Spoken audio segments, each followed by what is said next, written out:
Hello everybody, welcome back to part 2 of our Spring's Fleurs collection. So, as promised, we are going to do the double daffodil, okay? And it is really easy, and just as a little bit of an explanation and overview of what the other petals are actually for. Now, I've been doing, when I'm designing flowers and things like that and I'm looking at it, I do quite a bit of research, and you find out quite a few fun facts about flowers and where they come from and things like that. And some of the Latin names are quite spectacular, let's say, but yeah, I can't always pronounce them. So during the video, I'm going to put a little few fun facts out there as well about the daffodil. So apparently, daffodil is the common name of the flower. Narcissa is the proper name, but daffodil seems to have been adopted as the common name for the flower. So here we have, as before in the first video, all I've done is I've twisted a pipe cleaner, folded it in half and twisted it around one of our lovely paper wrapped floral stems, ready to actually start assembling the daffodil or the narcissa. And I've got my lovely floristry tape. Now, it isn't sticky until you activate it. And to activate it, just give it a slight stretch, because within here, it's actually got a coating of wax. That's all it is. And what I'm now going to do is wrap the stem of the daffodil all the way around until we get to the bottom.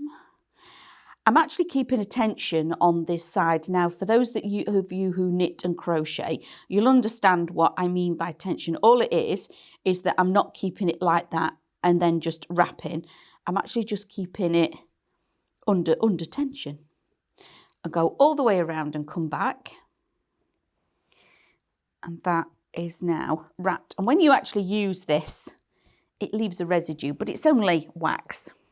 Okay, so I'm going to switch on my hot glue gun for this part, and I've got my wet glue ready and raring to go. So I'm actually going to decant some of this out, because once we start building the daffodil, it's far easier,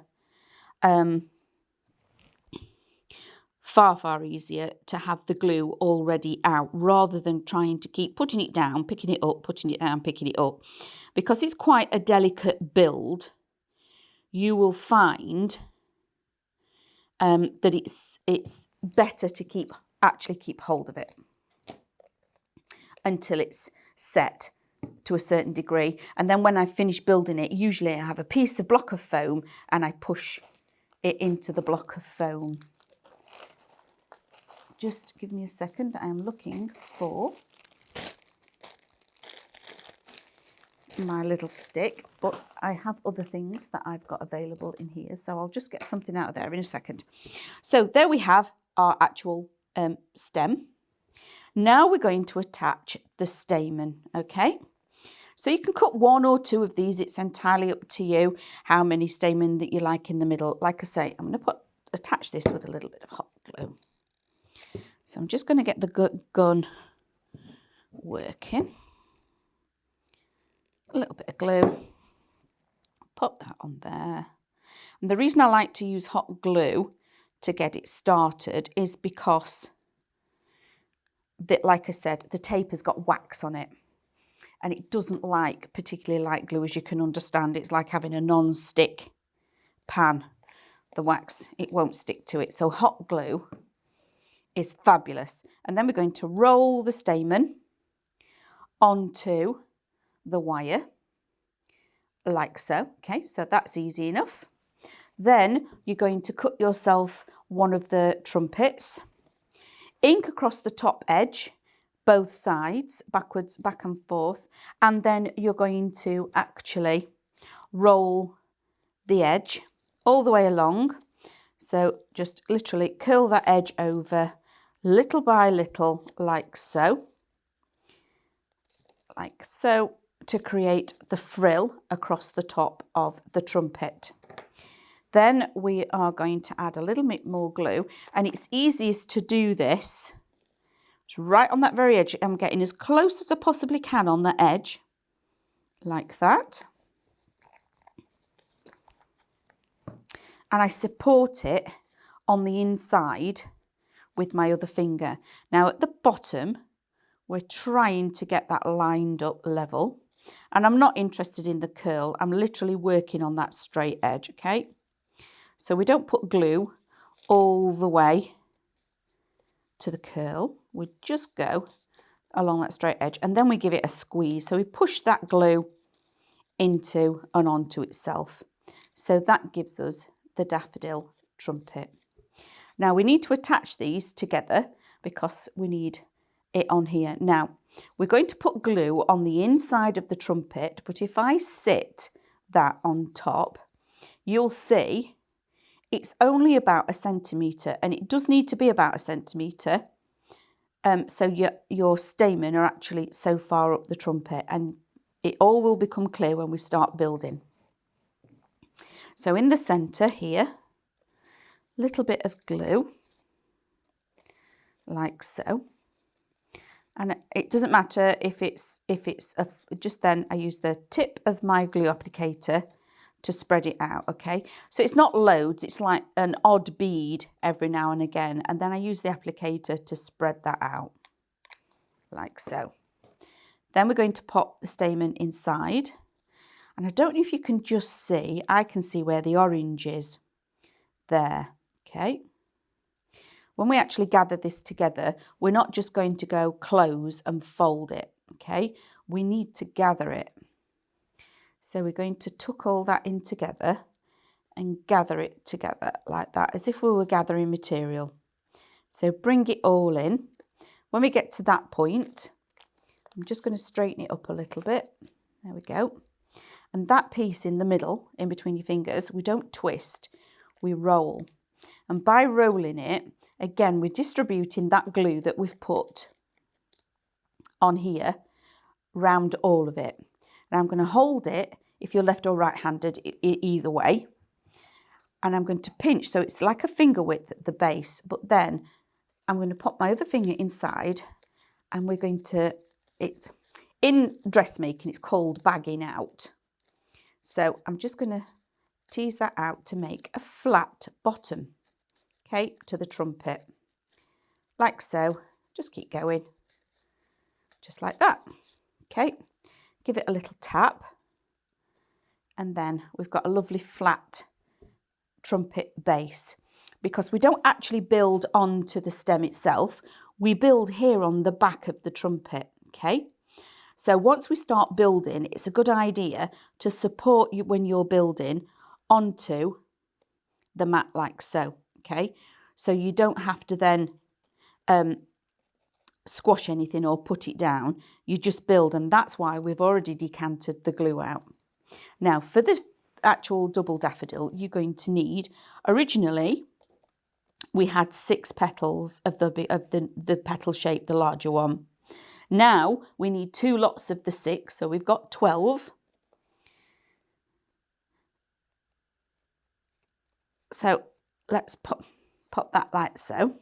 And again, we're going to fold. Andrew's making me laugh. He's counting up that I make sure that I've got all the petals. There we go. So again, fold in half, just as we did previously. I haven't done all the inking for this one because it really is dependent on a lot of the actual daffodils or narcissa. Well, a few of those little fun tips and facts that I want to share with you. So one of them is, are you ready, Andrew? Andrew's playing along with this game. If you didn't know, Andrew's in my ear, so he's filming all of this. So fun fact number 1, that there are actually 27,000 varieties of daffodil. That's a lot, isn't it? And it's actually classed as, that they call them cultivars, okay? So the word cultivar means that the plant has actually been cultivated by using various different selective breeding it is. So they might use pieces of this one, they might use that because it's a slightly different colour, they'll cross breed another one because they like the shape of the petal. So this has been done, and there are now 27,000 varieties. Now, RHS, or the Royal Horticultural Society, have actually been keeping a log of all this, a registration of all the cultivars, since 1955. So I'm going to say that's quite a big book that they've now got, and they do it by the cultivars themselves, as in the daffodil, but also the colour and the shape and the bulb, how the bulb looks. So there's 3 different ways of keeping that log of who they are, and then what those different, what the breeds were to actually then make the next one. And and also the daffodil, as we'd like to say that it's actually quite a British plant, you know, here in the UK, it originated in Spain and Portugal, and it went through Europe and then finally ended up here. So the lowly old daffodil, bless it, it's actually got quite a bit of history behind it. Now, when I'm looking here, we've now got those other daffodil shapes, okay? We've got those other petals. Okay, so let's lay these out. So this is the part that on some of the breeds that make it the double daffodil. These little pieces. And they are smaller than the actual first petal. And they're a little bit different shape. And some of them can be quite frilly as well. So if it's been quite rounded like this, they can end up being really quite frilly, along with the original petals too. And then the smaller ones that we have here are a smaller variation of this that you can then make, if I bring the dies in, that fit with the smaller petals, okay? So this is the ones that we're going to work with, and these smaller ones that I've cut just to show you are the pieces that you would fit in, because if you put these bigger petals in with the smaller daffodil petals, it won't look right. So we've actually made you smaller ones, so if you do a double daffodil in miniature, you've got the right size petals that will work together. So we don't actually need these smaller ones for this particular flower. So, but I've cut them so I can show it you what the shape looks like. So we want 6 of those and 6 of those. So this actual double daffodil is quite a spectacular flower when it's finished, especially when you've done all the inking and you've got the colour. I've chosen to pick a little bit different colour for these, and you will see that in a lot of the daffodils, that the petals, especially in the double ones, that these smaller ones that go in the middle or in between the other petals are actually a darker orange. So again, I'm just going to give these a little fold. Okay. So they've all been folded down the middle. And you could go more upon more upon more. There are some double daffodils that don't even have a trumpet. Okay, they don't have this. It's all about all of these.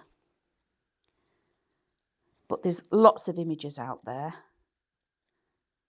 for you to actually see. But this is the double daffodil that we're going to be building. And there's a lot of petals, so it's not as quick and as easy as the original one that just had those first 6 flowers. And when we're working the actual flower, we've got to work it inside out. So we work from the tulip, but also when we put the last lot of petals on before, that was practically it. But now we've got to work from as if we were looking at the flower, because we're working from behind. We've got to imagine that we're working, this is the middle of the flower, and we're working outwards. So we're working inside out, really. So to start off with, Remember before we had the mountain, so we're going to keep the mountain part, and you can add a little bit of shape to these as well if you wish, and curl them over like so. So then once I start picking these up, remember I've told you that we're not going to be putting the daffodil down. So you can add a little bit of shape. Now before we added, tiny little bit of ink on the tip, on the point, and a little bit of colour about a third of the way up, okay? So let's just add a tiny little bit of shape to the flowers.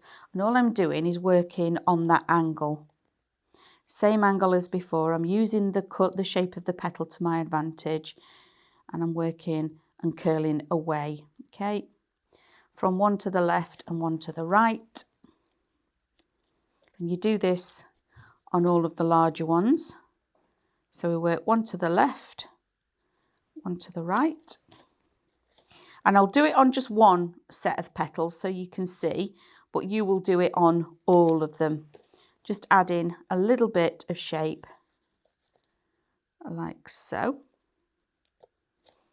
And actually you can create your own variety of daffodil if you wished, by shaping them in different ways and adding different colour, or even doing them in different colours, because there is nothing stopping you. We've done them in the originals, yellows and oranges, but who's to say that you can't have a pink daffodil?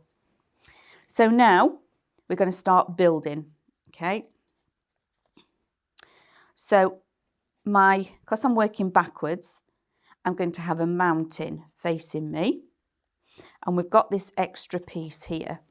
So I'm going to pick up some of the glue, take off the excess, and like I said before, I'm going to just sit it down like so, and just press with my tweezers. So I'm making sure that that glue is touching, and we're going to work in exactly the same way, where we're going to work in rows or triangles of 3. So we're going to put 3 on in a triangle, like so. Giving the glue, you must be patient and let the glue start to take. Okay, because if you rush this, it'll spoil the daffodil. And it's good to work with tweezers when you're working with the smaller pieces as well, because it keeps your fingers out of the way. Okay, so push that in. So round again.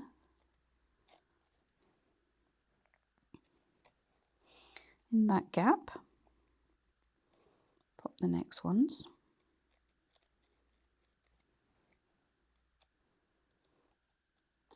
Two, like so.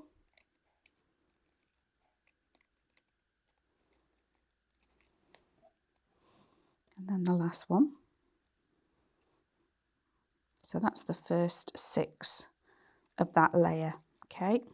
And yes, there is a little bit of a gap between them, but that doesn't really matter some of the way. Then we're going to go in with the actual petals. And I'm not really going to take too much notice of where I'm putting these. Okay, so if I do want to try and find that I put them in a gap, but it's not,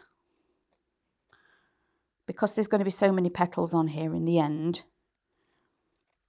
I'm not going to say that it's you know, if you miss one and you don't get it perfectly overlapped from before, it doesn't really matter. So then the next one, so again working in the triangle of the 3. Okay, so now building in the gap. And when you actually start building this, some of these petals are going to disappear, and they do because they are smaller.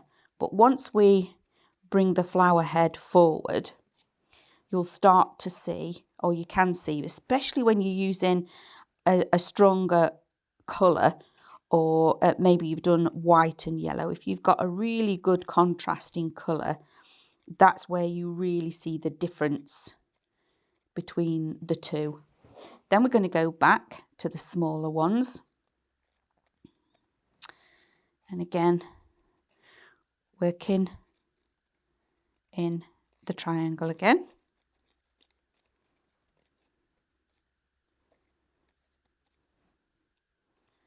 And it makes a lot fluffier or frillier daffodil when you do this.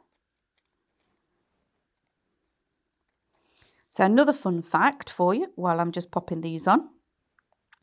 So in the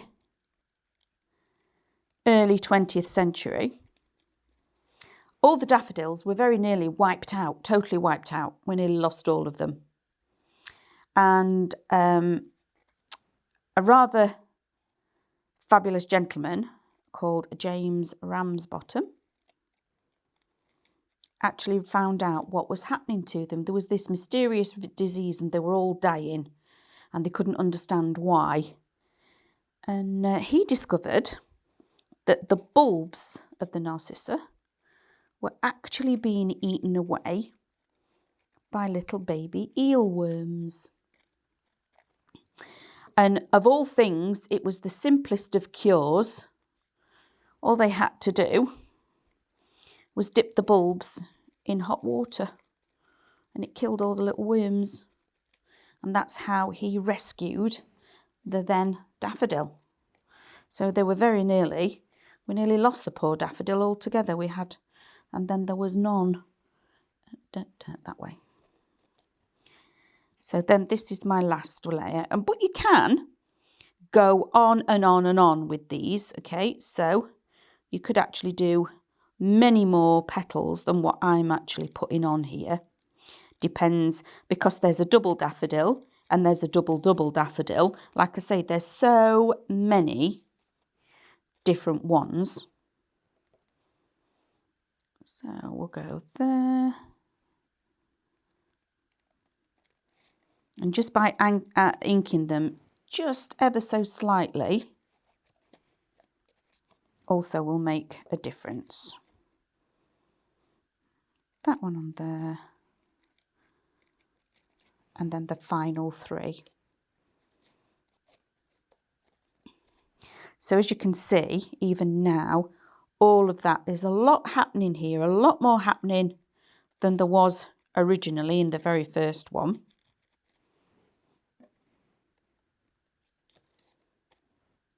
Oh. And also, can you see as well, when you start building these that have got more petals, you have to be careful, because if you were to keep sitting this down, because of the delicate nature of where we're attaching the crepe paper, it could all very easily start coming apart. So there we've done. So that in itself is the double daffodil finished. Okay, so all we need to do now is make it smile as we did before.